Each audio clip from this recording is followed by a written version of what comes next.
Hello，好脏哦。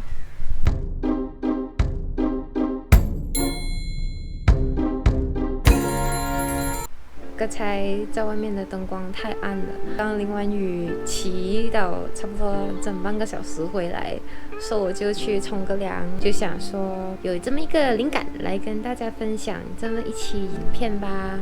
这期影片会比较随便，比较短，然后简介也不会怎样剪啦，我就只是有感而发，分享一些我雨季骑车的心得。雨季其实骑车有一定的危险性，人家讲嘛。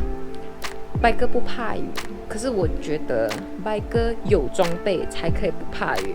没有装备，然后又骑得乱七八糟的去淋雨，那根本就是拿自己的生命去冒险。对我来讲，如果是雨季我要骑车的话，我一定要有几个很重要的装备。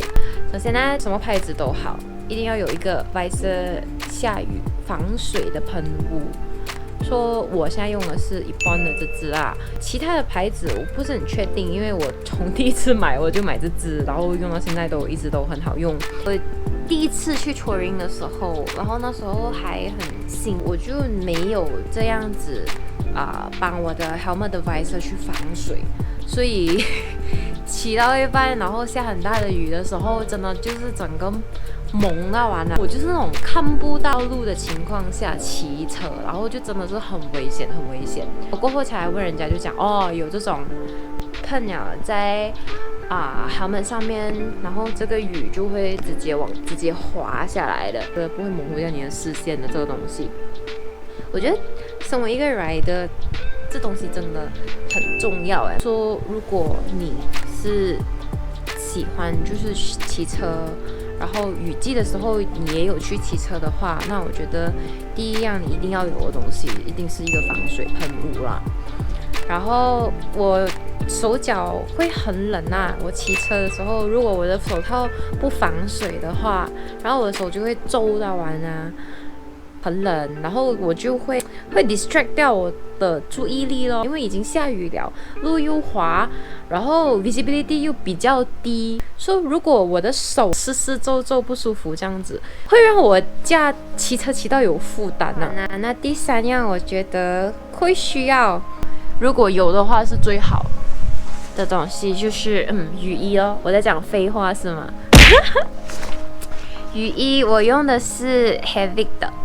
我不是那种很怕我会弄到淋雨淋到湿到进内裤的人，大不了回来洗一洗，其实就没有事了。可是我会觉得没有雨衣的时候会很冷，然后会增加一层心理负担啊。尤其是我现在我的 bike 又有装箱了，所以我的雨衣是每一次我出去不管怎样我都会带着去。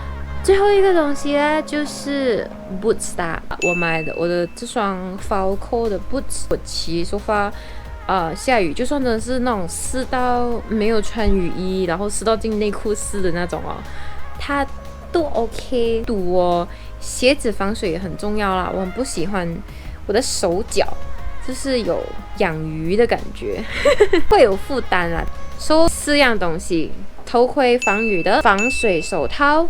雨衣、防水的鞋子是买来为了自己骑到安全、骑到安心。我觉得雨是有一定的危险性在的，可是装备至少要去 filter 掉那一些不必要的危险，那我们在雨天就也能安全、安心的骑车啦。那我刚刚有提到的那4个产品啦，我都会尽量去找一下 link 放在下面啦。就是一个这么 random 的一个影片，很随性。然后我们下期影片再见吧，拜拜。